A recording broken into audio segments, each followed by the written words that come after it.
So in this video, I'm just going to talk about the Bluetooth OBD2 Scan Tool connecting to the VHEDIA head unit. We normally suggest pair this first before you pair in your phones or anything. So you most likely would have already paired like a phone or whatnot. So what you can do is you can actually delete them off and do it again. But you can pair this afterwards and it can be like fine. Just if you do find you have some issues, just try deleting everything. Like pair this first and then pair the Bluetooth phone and stuff again.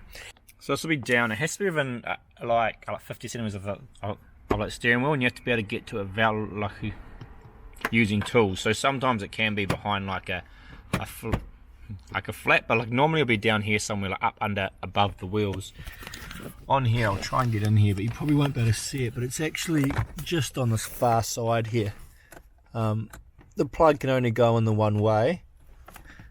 So I've plugged it in now over there. Now what we want to do is we want to come back to our head unit here.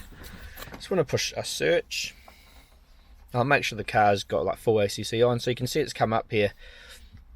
So it's going to be called like OBD2, the two dashes. Now what we can do is you can stop the search app then by pushing the search again. Click on it, push the plus button. And what we're after is I'll for it to go over to this other side and go green. So that's all paired now. Then you want to go into your apps here. On here there will be an app called Talk. You can also use it with like other apps. So you can download a different app if you want. Car Scanner ELME is another good one, and OBD Fusion.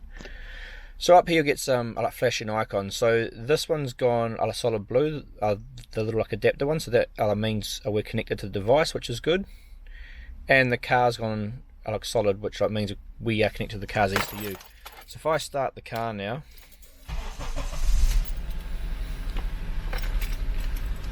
you can see we have some rev data coming through here.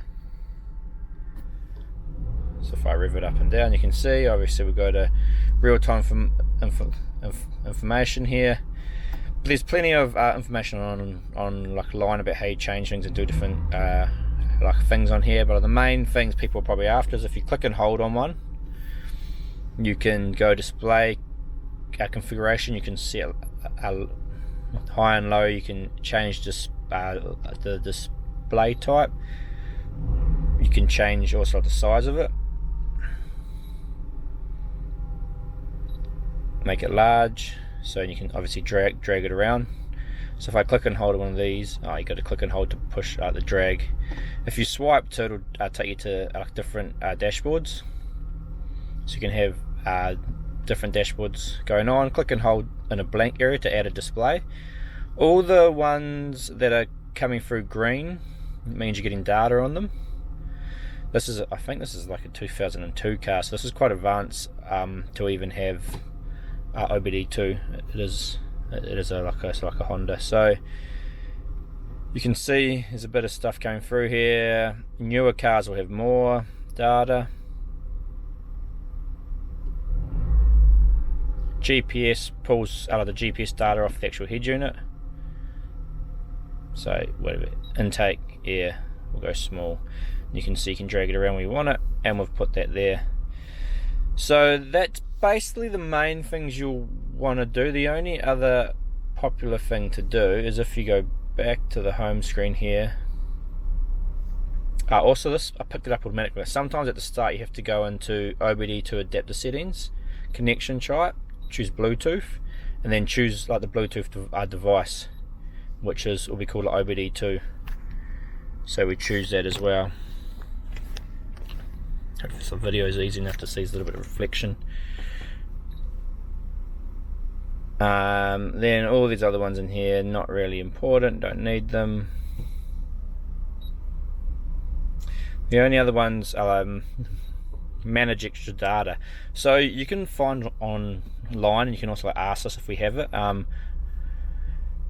You can add a custom PID in here, so you just need this certain data, and you can go test to see if the data comes through. So the most common one people want to add is automatic transmission temperature.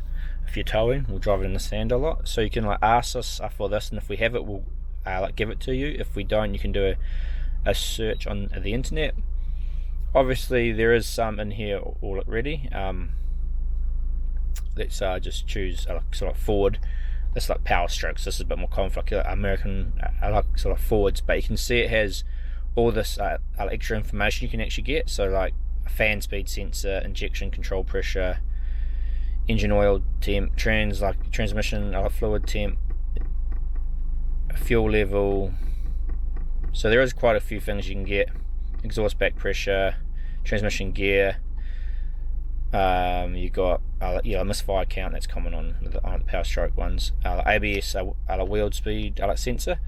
So depending what PID you want, there is sort of some extra information you can get. The standard ones that I show are just going to be your general OBD2 information. There's a big list of like those, but that's pretty much general engine information. When you start talking to the transmission and stuff, it's when you do need the extra PIDs if they exist. That is about everything on here. The only other thing you might want to do is you can actually go into down here, and you can set a vehicle profile up, so you can put in a bit of information here. Engine displacement, weight, fuel tank capacity, your current level of fuel, fuel costs. So it'll use all this information to help with your trip computer, so you can use this as a trip computer as well. So that is basically Torque and our OBD2 Scan Tool.